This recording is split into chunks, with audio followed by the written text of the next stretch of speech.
Welcome to Lucretius Today. This is a podcast dedicated to the poet Lucretius, who wrote On the Nature of Things, the only complete presentation of Epicurean philosophy left to us from the ancient world. Each week we'll walk you through the Epicurean text and we'll discuss how Epicurean philosophy can apply to you today.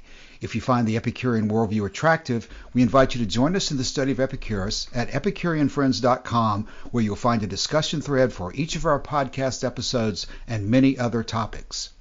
We're now in the middle of a series of podcasts intended to provide a general overview of Epicurean philosophy based on the organizational structure employed by Norman DeWitt in his book, Epicurus and His Philosophy. Now let's join the discussion. Welcome to episode 160 of Lucretius Today.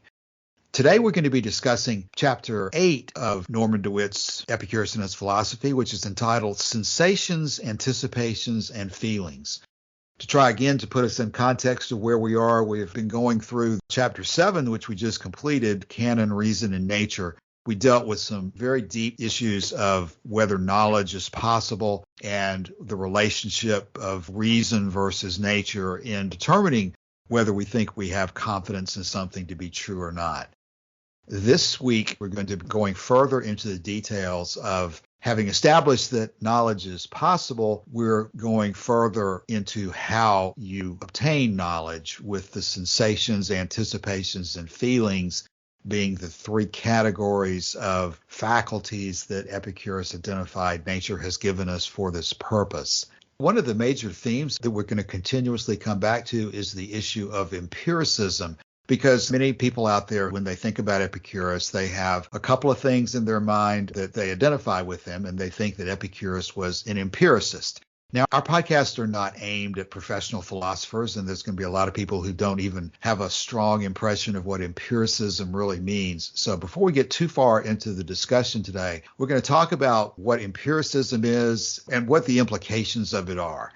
Because obviously, if something doesn't have any real world implications, we're not all that interested in it.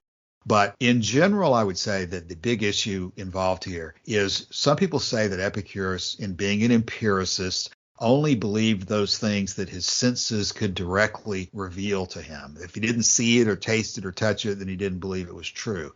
And as DeWitt points out throughout this section, that's not true at all.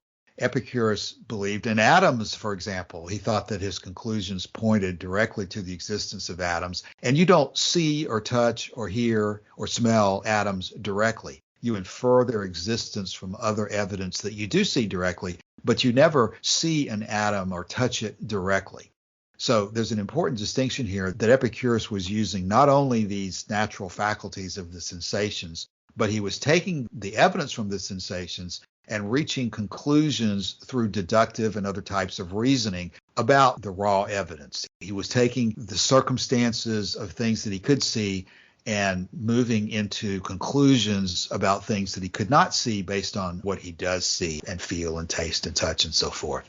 So there's a lot of implications of that, including potentially the biggest issue of all in our lives today in terms of facing religion, which is based on faith, and issues of people who take the position that faith can give you conclusions about things without any evidence whatsoever, or contrary to all the evidence, that you end up believing in things purely on faith rather than on any kind of evidence. And that obviously is not a position that Epicurus took, but the distinctions between the religious faith traditions versus Epicurus are very, very important, and they're really not fully explained by simply saying that Epicurus was an empiricist. So that takes us to the beginning of chapter 8, page 133 of Norman DeWitt's book. And the first point he makes is how there are indeed three criteria of truth in the Epicurean canon, as we've been discussing: sensations, anticipations, and feelings. But there's a lot of difference in the amount of information that we have about Epicurus's positions on them. And a lot of misunderstanding takes place, especially in regard to anticipations. Cassius, that's probably a good point, just to remind people of kind of the overarching structure of this book, which is, and he tells you in the beginning of the book that he's taking the synoptic approach to the book. It's true also that he takes the synoptic approach within each chapter of the book. So the first page and a half here is kind of the overview of the whole chapter that's coming. So I guess the main point I want to make here is that we're getting into some pretty deep stuff. So if we get to the end of the episode today and people are just more confused than they were when they came into it, the hope is that by the time we get to the end of the chapter, which won't happen today, we'll be much better situated to understand some of this stuff because it is quite intricate the way this chapter is structured. So let's start out with putting Epicurus in this big picture of this category of empiricist and empiricism. Before we go too much further, let's talk about empiricism in general, which name comes from an ancient philosopher by the name of Sextus Empiricus. Sextus is called Empiricus because he belonged to the empirical school of medicine. There were three main schools of medicine: the rationalists, the empiricists, and the Methodists. But he was a skeptic, and as a skeptic, he was deeply involved in issues relating to epistemology. What in the end does it really mean to be considered to be an empiricist?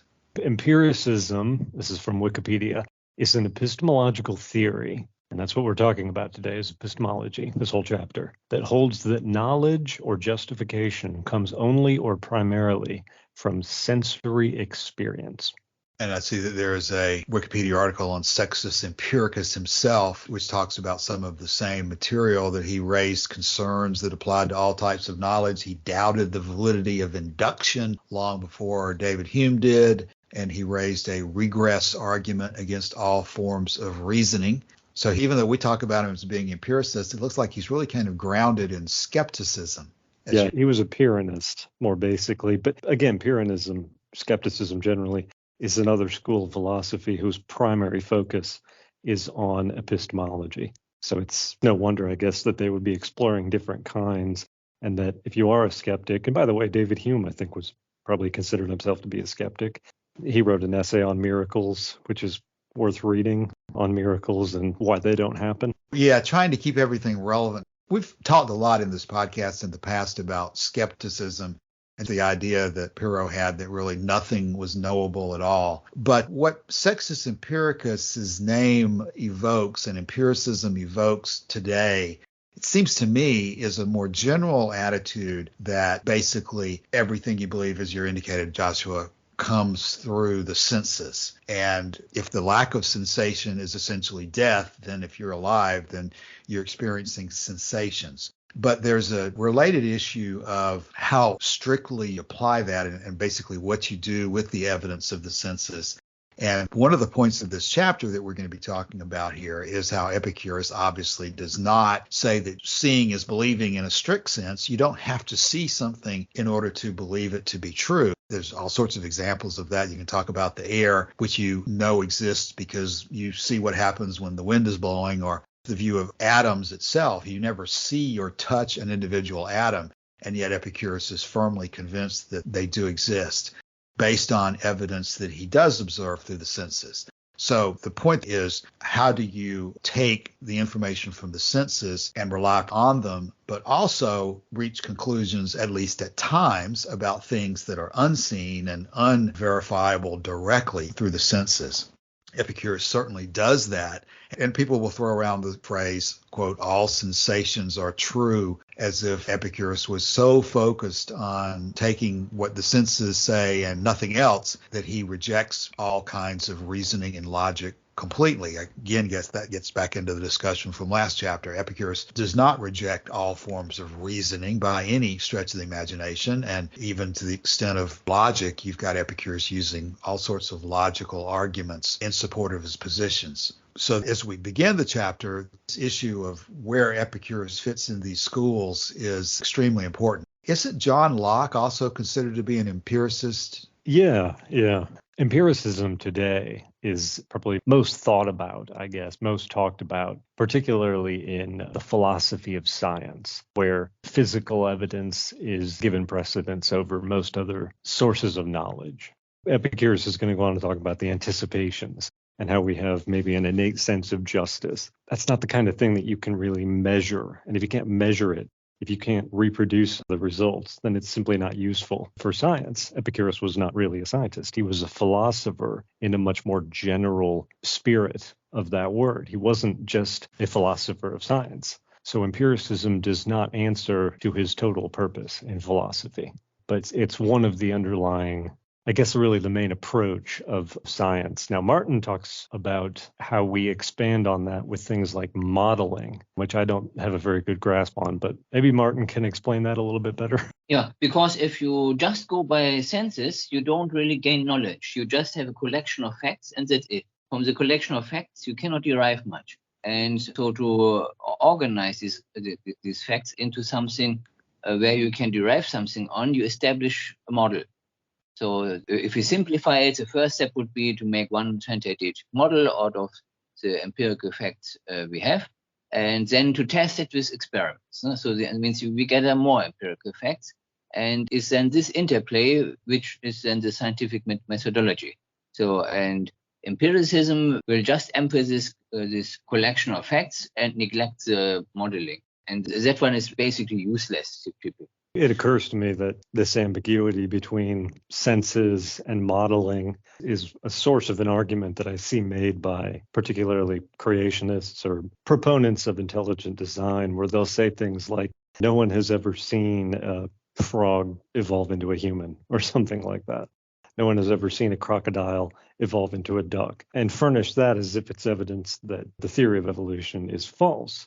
What they've simply not done is understood really what's going on in the theory of evolution, that it happens over a long range of time, and it wouldn't be expected that you see an evolution in one individual from one species to another. In fact, if that did happen, it wouldn't prove evolution right. It would prove it wrong. So anyway, one of my hobby horses. Joshua, yes. And a moment ago, you talked about that you can't measure anticipations. And I think you probably also have the issue that if there's three legs of the Epicurean canon in terms of feelings, it's very difficult or even impossible to measure feelings either. So we need to struggle through it, I think, because what Epicurus was attempting to do and what we would like to have for our own lives is sort of a practical, prudent, common sense, accessible understanding of the issues that are involved here. Because a lot of people, when confronted with these religious arguments about faith and believing all these things that you have no evidence whatsoever for, they instinctively can tell that that's not a very smart way of approaching things. But as often happens, you don't want to swing the pendulum too far back to the other side of saying that you're not going to believe anything unless you can see it and touch it for yourself. That would not be a logical, reasonable approach to life, because you simply have to make decisions and reach at least tentative conclusions about things that you cannot see or touch directly. All sorts of issues in life involve that. So you have to have a practical understanding of how these issues fit together. Again, like Epicurus says in the letter to Herodotus, you don't have to access all the details of these arguments all the time. But you need to be able to almost instantly have a general understanding of the issues that are involved and know what the right direction is. I don't know how far we can get into it or should get into it, but I think we've talked about in the past a little bit how these Benthamite utilitarians, they were really attempting to come up with a science of pleasures and pains and sort of objectively quantify things, and somehow then extend that into a more objective science of politics even, or social interactions. But I think we all come to the conclusion that it's basically impossible to mathematically quantify feelings and things like that. So when, again, Epicurus is referred to as an empiricist, we have to keep this balance and this understanding that, yes, the sensations and the anticipations and feelings are the raw data that we go back to as frequently as we can. But we just don't limit ourselves only to the data that they produce. We produce models, as Martin was saying, or we recognize patterns in the data, and we act based on those, even though we don't see every piece of data that we might like to see. And we react if things change, right? Absolutely. If I get pleasure out of eating ice cream, well, now my mission, right, if I think pleasure is the good, is to just eat as much ice cream as it's humanly possible to do. The pleasure involved quickly changes into something not unlike suffering in that case. And I think that's one of the real huge errors that people end up running into as they try to apply Epicurus in a social or even a political way, in that everybody has different feelings of pleasure and pain, and they end up ranking their activities of life in a very individual basis. And you use the example of ice cream. We can say people generally like ice cream, but there are people who don't like ice cream. There are people who like one flavor versus another. And it's because of the nature of the individual humans. You can generalize, certainly, but the generalization is just sort of a statistical model, and it really doesn't tell you in an individual case whether that person is actually feeling pleasure or pain. And the very same thing that they find pleasure in at one moment, they might find to be very painful another moment. The idea that you can take logic and reason and extrapolate from a current set of facts to a universal conclusion that's going to apply to everybody all the time and everywhere is just not going to happen. It's impossible to do. And when you attempt to do it, you end up causing all sorts of damage to yourself and to other people because you've fundamentally failed to understand the way the universe works, the way that individuals work, that these sensations, anticipations, and feelings are just very individual from person to person. In a common definition of empiricism, you can to some extent come up with methods of measuring sight, sound. You can rank things in terms of color and volume and all sorts of other different specifications. So you can end up measuring them, but you can't end up measuring to any real degree the other two legs of the canon, pleasure and pain and the anticipations. And so two of the three legs of the Epicurean canon are outside of what we would call empiricism. So it's as much an error to think of Epicurus as an empiricist as it is, in my view, to think of Epicurus as strictly a hedonist. In each case, Epicurus had his own very well-developed and very subtle set of views on these topics.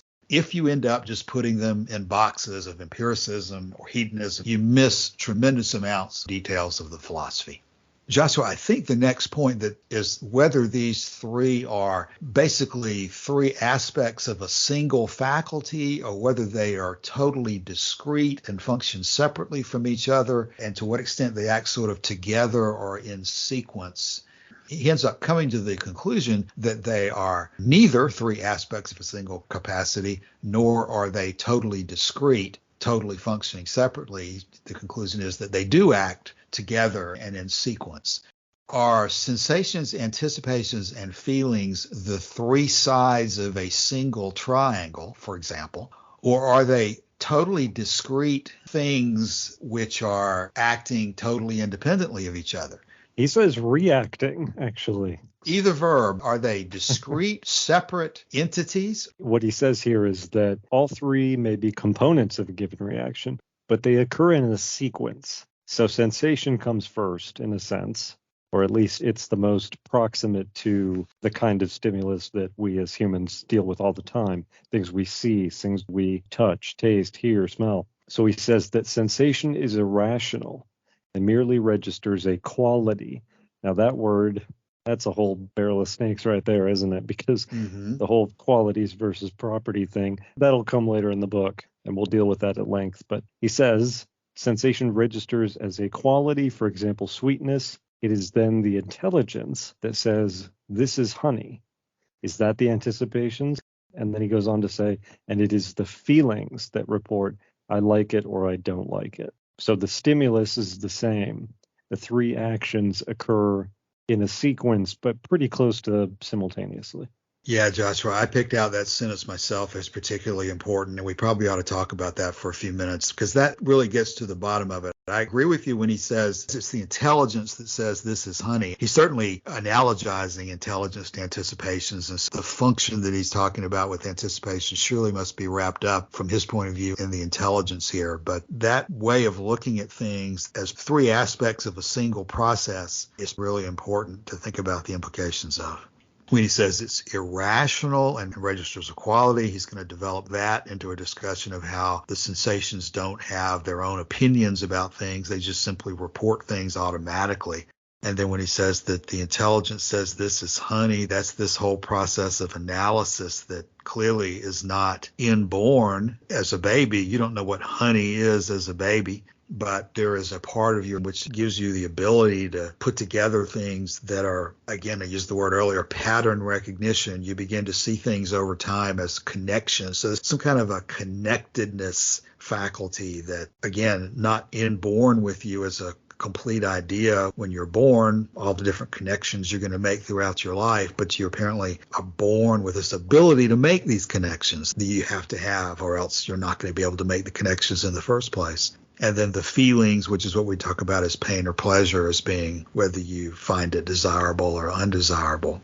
And we will defer for the moment answering the question about whether you can do one of these things without the other, but I think we're probably going to need to return to that at some point. Can you anticipate things that you have never felt or sensed? Can you sense things that don't involve anticipations and feelings? And I guess the third one would be, can you anticipate things that you can neither feel nor sense? That's going to lead to some interesting discussions beyond the scope of where we are today, but we will come back to that now that we've raised it. Yeah, we have enough to talk about, like when DeWitt offers this sentence: it is positively known that Epicurus postulated the existence of an innate sense of justice and called this anticipation. Yes, I think that's the principal doctrines as to justice. And if I remember correctly, there's other examples, I think in terms of time and perhaps the issues of divinity. And of course, there's a big issue when DeWitt says, is it innate or not? Since we've been talking a lot about empiricism, one of the ideas traditionally associated with empiricism was this idea of the blank slate, or tabula rasa, the idea that the human mind at birth is just a blank canvas waiting to be filled with stuff. Epicurus, according to DeWitt here, seems to not take that direct approach. He seems to think that due to the way that our species came about, due to the development of our minds, due to our particular orientation to the physical world, we come with certain faculties, certain kinds of maybe knowledge. Can we call it knowledge? When he talks about justice, that's not really about knowledge, is it? That's more about judgment.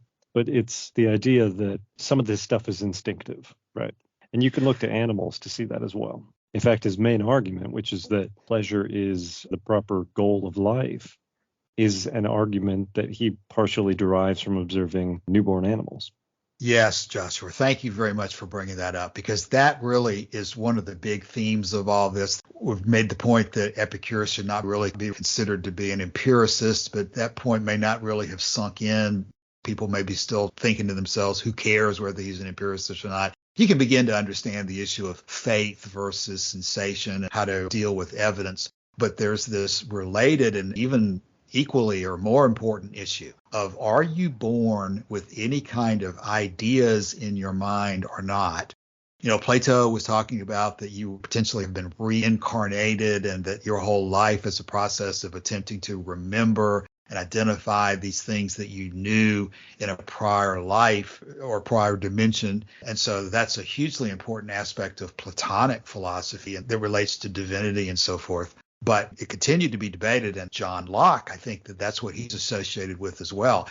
Aristotle is associated with rejecting Plato's recollection theories, and I believe the blank slate issue is traceable back to Aristotle, who in rejecting Plato came back with this idea that you're basically not born with anything previously, and everything that you end up thinking is a result of things that happen to you directly through your sensation experiences in your life, which ends up being translated by John Locke later on into a whole theory of government, and has tremendous implications in terms of education and dealing with people and whether people can change and all sorts of important social issues. But before you get to those applications, you have to deal with this initial question of, are you born with any ideas or knowledge at all? And frankly, I'll go ahead and state one criticism I have of DeWitt's presentation here is I do think that he ends up sometimes talking about innate idea. Just like an eye is born without ever having seen anything, this sense of anticipations can be born without ever having anticipated anything. But to allege that you're born with a particular bit of information or a particular opinion, basically, or an idea or a particular knowledge, I think that's a dangerous direction to go in, and I would not say that Epicurus suggests that. And I don't really think that DeWitt goes too far in that direction, but sometimes some of the language he uses would imply that you're born with an idea, and ideas are probably fully formed knowledge, which I think you can rule that out Yeah, well, let me say first of all that the reason that this issue of empiricism is so important is because I'm on the Wikipedia page for Epicurus right now, and it says exactly this. Epicurus was an empiricist, meaning he believed that only the senses are a reliable source of knowledge about the world. So it's important because there is a lot of confusion on this point. As to the issue of justice, something that you can notice with children, apparently, I don't have children, but things I read about children, is that from a certain rather young age, if you have a cookie, for example, and you break it in two, one part is really small and the other part is big. If the kid is young enough, or if the children are young enough, you can give them each one part of the cookie. And even if they're completely different in size, they'll still have the idea that that's fair because there's two pieces and they got one and their brother got the other one. Mm-hmm. As they get a little bit older, that trick doesn't work anymore. So maybe if what you're born with is a sort of a seed of a faculty that grows over time and presumably grows regardless of culture or education or anything like that. I don't think children, depending on where you go in the world, are going to be all that different to each other. They're still going to have the same basic issue of by the time they get to a certain age, they're going to want half the cookie, not just one piece of the cookie. And Joshua, at the end of the last episode, I quoted a statement from a man named Jackson Barwis from a book called Dialogues on Innate Principles. And this issue that we're talking about now is exactly what that book that he wrote was directed to. He wrote it entirely against John Locke in criticism of John Locke's presentation of a blank slate theory. And I do recommend this book for anybody who wants to pursue this, Dialogues on Innate Principles. I'll link it in the show notes. But the point that he makes that's relevant to this current conversation, his book is entitled Dialogue on Innate Principles, with emphasis, of course, on the word principles.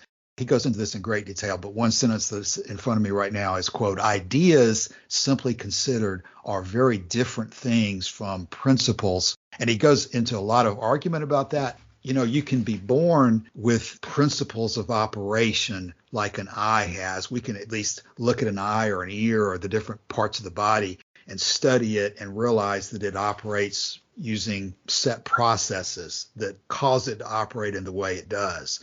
And obviously, at some level, we're born with a faculty of pleasure and pain, which is not decided by us consciously as we grow. It can be influenced, but we are born with a feeling of pleasure and pain, which has come from somewhere. Some things are pleasing to us and some things are painful to us from the moment we're born and even beforehand. And so you're born not with any ideas of anything or knowledge of anything, but you're born in a way genetically that everything that constitutes you operates in a particular way that is not chosen by you after you've been born. You're already born in a sense. I like to use the analogy of a computer. A computer has an operating system that allows it to interact with its disk drives and computers and receive information through cameras and so forth. But it doesn't do anything at the very beginning. It doesn't process that into ideas until you've got other types of programs laid on top of the operating system itself. So it's very important, I think, to drill down and use the right words. And to say that you're born with a particular idea in your mind is probably going too far. But to say that you're born with a brain that operates in a particular way, with senses that operate in a particular way, is, from my point of view anyway, obviously correct. Distinguishing the two of those is important to do. Yeah, and the way DeWitt puts that here is he says that injustice hurts, and it is the feelings that register this fact.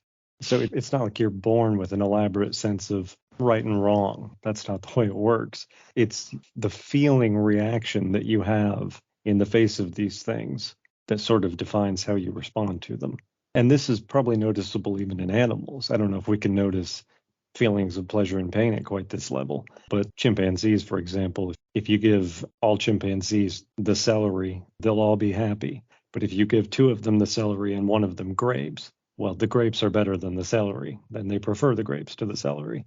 So the two that got celery instead of grapes are going to be unhappy because they didn't get the grape. It sounds kind of like a petty thing to squabble about, but this sort of gets at the heart of all of these conversations. What we've observed going on in animals, we kind of can see that in ourselves.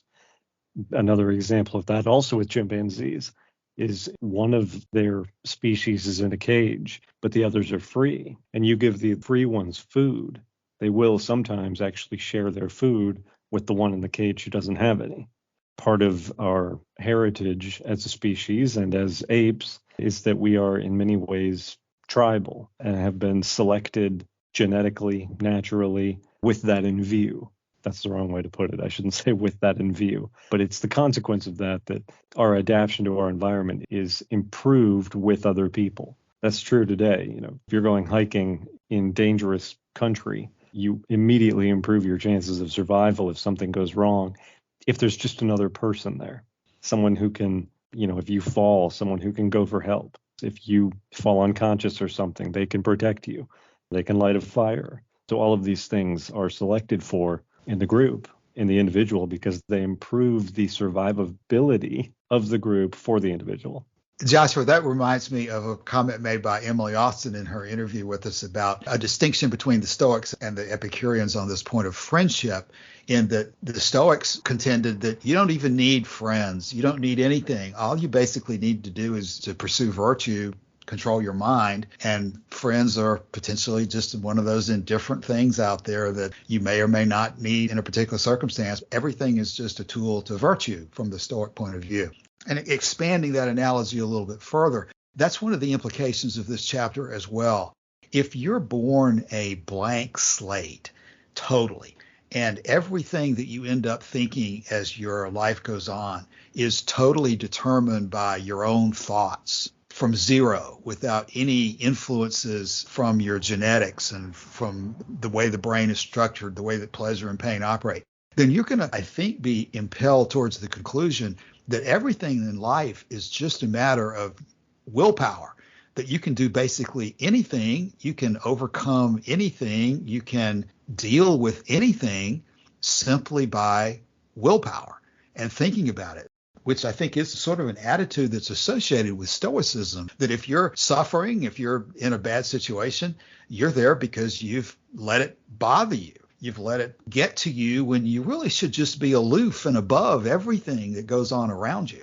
And so if you're letting something bother you, that's a fault or a sin of your own lack of discipline of your thought processes. And that attitude that the Stoics would have, that's why they're so interested in psychology, is because they really attempt to manipulate everything around them almost purely in psychological terms of dealing with everything by simply thinking about it. But that's, I think, very different from Epicurus' approach, because he's built in here early in the process of analyzing how we think about things. He's built in two issues, anticipations and feelings, that are not determined by what you think about after you're born. He's built into the canon two aspects of life that are influenced by what happens to you and what you think about things, but you're born with these faculties that are disposing you in particular directions as to what you feel to be pleasurable, what you feel to be painful, how you recognize things in terms of pattern recognitions or intuitions. And so I think that leads to significant implications for distinguishing Epicurus from, again, you distinguish him from the Stoics, or people who believe in blank slate, and you can distinguish them from the strict Platonist position of an ideal form world that you are trying to recall after you're born. You're not looking to another dimension or to a divine creator for this influence in your life. You're looking to your heritage as a human being, your genetics, your evolution, the things that have evolved over tremendous periods of time, some of which are in your control, some of which are not in your control, which Epicurus talks about in terms of free will. You have to know the difference between what you can control, what you can't control, and you deal with the reality that you observe and study through your study of nature. We're not going very fast through this chapter so far, but this is, I think, very important material for us to bring out the implications. It seems, you can skim through somebody's book and say, here's a chapter on canonics, and think, oh my God, there's no way in the world I'm going to spend any time reading anything about epistemology or canonics or something that nobody would ever have any interest in at all. But they have tremendous implications when you think about them. Yeah, absolutely. Okay, so where we are now, we're still in the very introductory section of chapter 8, and I don't think we're going to get much further than that today. And maybe we should begin to bring today's session to a landing by emphasizing this point that DeWitt makes at the bottom of page 133. He says, quote, "When once the criteria have been recognized as three distinct reactions occurring in close sequence, the next point is to recognize the general approach of Epicurus to the problem of the canon as being biological, or more precisely, genetic. This attitude reflects the contemporary increase in the interest of the study of biology, which included animal behavior. The starting point is the behavior of the newly born, whether brute or human, which reach out for pleasure and shrink from pain." And of course, we've talked about that many times. That is mostly recorded for us in the Torquatus narrative about how Epicurus held that it's not necessary or appropriate to try to prove that pleasure is desirable using abstract logic, that the ultimate proof of pleasure being desirable comes from observing how young animals operate, that they all pursue pleasure and avoid pain naturally, instinctively, so to speak, intuitively. These words like that are part of why we're having this discussion. People throw around words like instinct all the time. Do beavers build dams totally by instinct? If you take a baby beaver who's just born and separate him from his parents, is that beaver going to build dams later, or is he simply observing what his parents have done? Can you take the beaver out of the family and still have dams later on in life? Migratory birds, same thing in terms of migratory patterns. There are questions about how birds do that. Do they have a built-in ability to determine magnetic fields and know where north is? That type of thing. And in fact, related to that would be, people often talk about when we mention the five senses, that there are other senses beyond five that science has identified over the years. I think people will talk about the sense of balance being one of them, and I know that there are others as well. Where I'm going with it in this context is that Epicurus is attempting to determine what nature has given us as guidance systems, as contacts with reality. Ultimately, the only guidance system or choice and avoidance system is pleasure and pain. But whether there's a sense of balance, whether there's a sense of magnetism in certain animals that they're able to navigate through connections with reality that we currently don't understand, Epicurus is studying those in studying nature. And this gets back to this issue of nature being the criterion rather than just logic and reason. He's ultimately always looking to see what nature has provided to us before we start to pull together a philosophy of how we should live our lives. Yeah, DeWitt mentions here the contemporary interest in biology. The early philosophers seem not to have considered the lives of animals very closely until about the time, I guess, of Aristotle and Plato to some degree. But in many ways, they were probably more interested in categorizing and defining. You've got that famous moment where Diogenes the Cynic hears Plato's definition of a man as a featherless biped and then plucks a chicken and takes it in and presents it as Plato's man. Epicurus is primarily interested in animals and in their lives because of what he thinks that can tell us about humans and our lives, it seems to me. That's right. I think you've got the analogy there. As you talk about animals, I'm thinking of horses for some reason. Isn't the classic question of Plato that he asserted that you can never really know that this animal standing in front of you is a horse, but there is a horse that exists in another dimension, and you can define that horse through logic and through your application of the mind. And that's what, to some extent, apparently Aristotle was reacting against, and spent a lot of time coming up with categories and talking about how to observe the differences between types of animals and somehow divide them down into species and genuses and so forth. Those kind of categorization processes are frequently associated with Aristotle, and that's much more related to the Epicurean approach, that you are looking at the details of what's in front of you to come to conclusions about them. But the difference there between Aristotle and Epicurus, to my understanding, is that Aristotle ended up concluding that there are essences that end up being within the horse, for example, that define him as being a horse, which is not the approach that Epicurus ends up taking. He doesn't think that there are either ideal forms in another dimension or essences within things. but that what you have to do is make your observations and process the emergent properties of the bodies that form from the atoms and analyze it from an atomistic scientific perspective, realizing that everything is just dependent upon the particular atoms that are combining at a particular time and place in a particular way. We probably won't dig the hole much deeper today on illustrations like I threw out a few minutes ago about whether beavers can build dams if they've been separated at birth from their parents, or whether birds really have a ability to detect magnetic fields. But I have to ask, do you have any comments on any of those that we should include today? It all ends up relating to this issue of blank slate. Yeah, I've read about certain species of ants, and what they'll do is they'll start at the hive and they'll go out looking for food or whatever, and they'll walk a certain amount of distance in this direction, and then they'll turn an angle and walk a certain amount of distances in this direction. And then when they're done, they know what bearing and distance they have to take to get back to their hive. Things like that seem to suggest certain faculties that humans don't have, or that we've lost from being, I guess, removed from nature in many ways.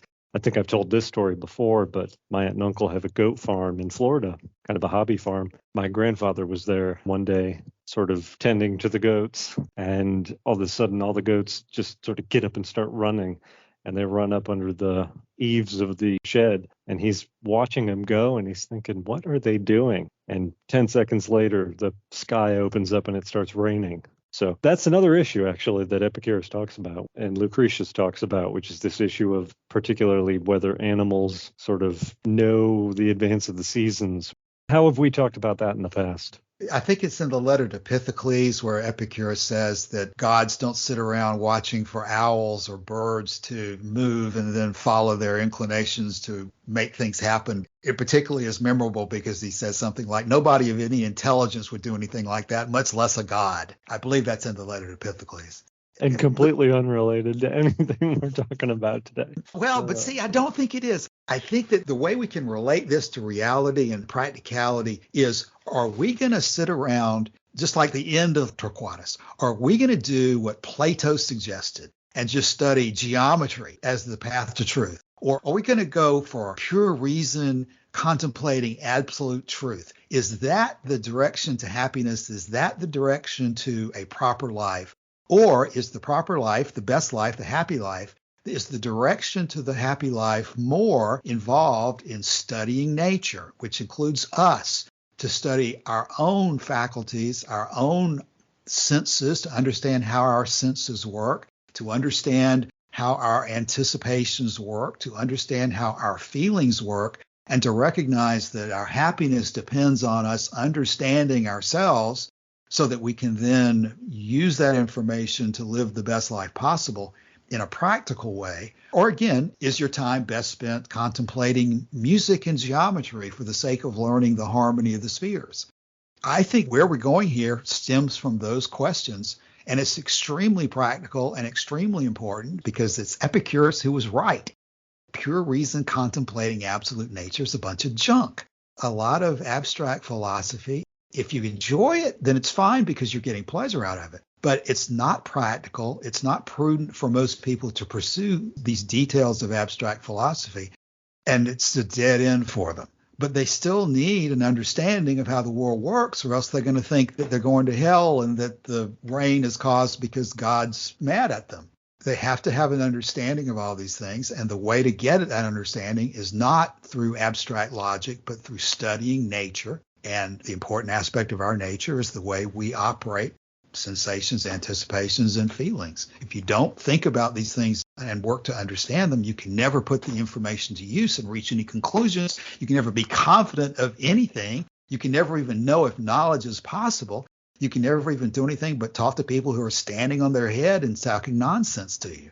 So it's incredibly practical. It's just that it's sometimes very difficult to get past the initial reluctance to talk about these things because, as I was talking to Martin earlier this morning, anybody who gets introduced to philosophy nowadays gets introduced to these people like Hegel and Heidegger and talking about all these 20th century analytical approaches to asking questions. I think we mentioned in a recent discussion, there's a movie out there called Waking Life that I saw recently, which is just a sequence of talking to these modern philosophers who just talk nonsense, at least in the view of most ordinary people.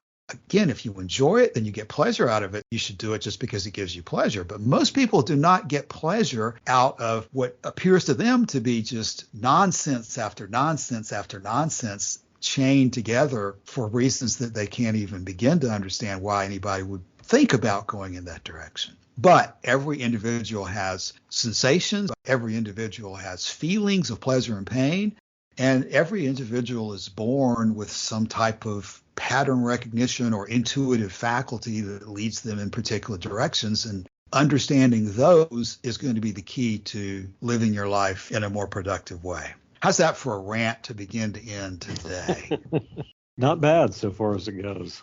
The only thing I could really add to that would be to say that my attempt to summarize where we are in our discussion of epistemology over the last, 6 episodes, something like that, is that we've now ruled out the idea that Epicurus was a rationalist, that he put reason in a primary position when it comes to how we know things. We ruled out the idea that he was an empiricist, that he believed that it was only the senses that gave us reliable information and gave us the information that we know. And the other one that we've talked about, I don't know if we talked about it a whole lot in this discussion so far on the DeWitt book, is the issue of skepticism. I feel like we talked about that a little bit probably earlier on, but Pyrrhonism is the other sort of main branch of epistemology that Epicurus decisively rejects. So our project going forward, we've rolled out now rationalism, empiricism, and skepticism, is to figure out exactly what Epicurean epistemology looks like.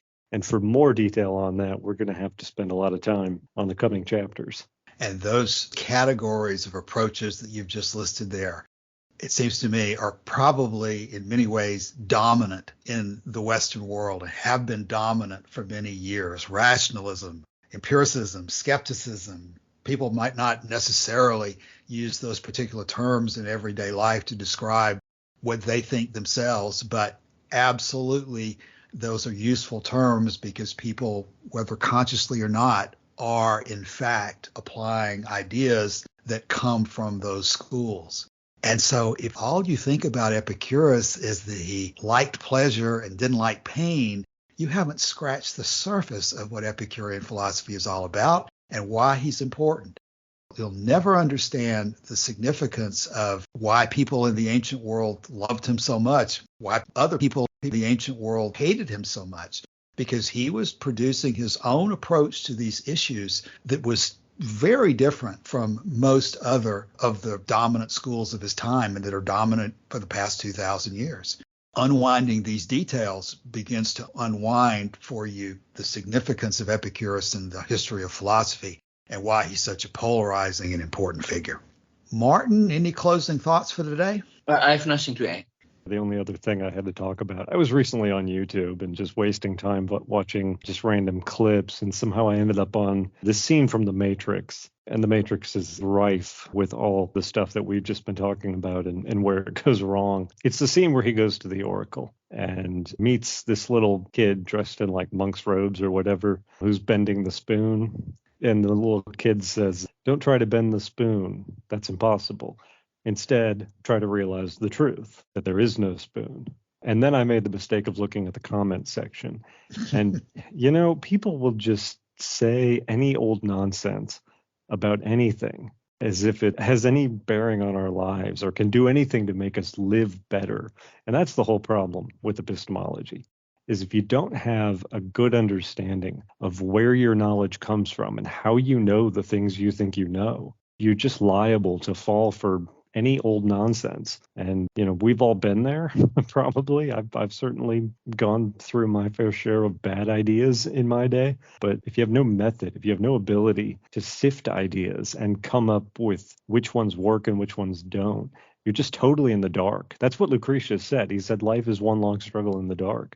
That's probably not true for everybody because some people have ways of dealing with these problems. And it has to do with being precise, more precise than most people are comfortable with, about language, about sources of knowledge and how to evaluate them. And most people just don't want to do that work. And I'm probably resistant to that in many ways myself, but it's something that I need to get better at. One of the things I said to myself before this chapter was, my goal is to understand the anticipations because I really am not very good at that. So hopefully by the end of this chapter, I really get a good grasp on them. Joshua, that was a great way to close the episode today. I couldn't say most of that any better. I couldn't say any of that any better than what you just said, so I'm not going to try. I'll just repeat that we are going to go next week into more detail on the sensations and then more detail on this discussion of whether Epicurus was an empiricist or not, in much more detail than we've gone today.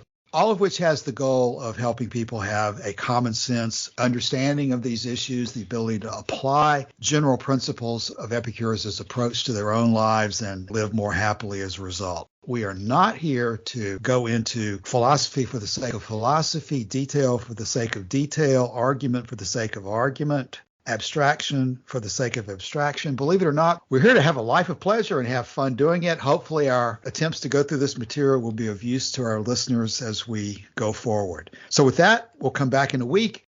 These are very interesting topics that are very difficult to discuss, but we have the forum at EpicureanFriends.com. Anybody who has questions, comments, examples they'd like to throw out, you're welcome to drop by every week, of course. We'll have a thread set up for this episode and look forward to seeing your comments, and then we'll be back in a week. Thank you for your time today, and we'll talk to you then. Bye.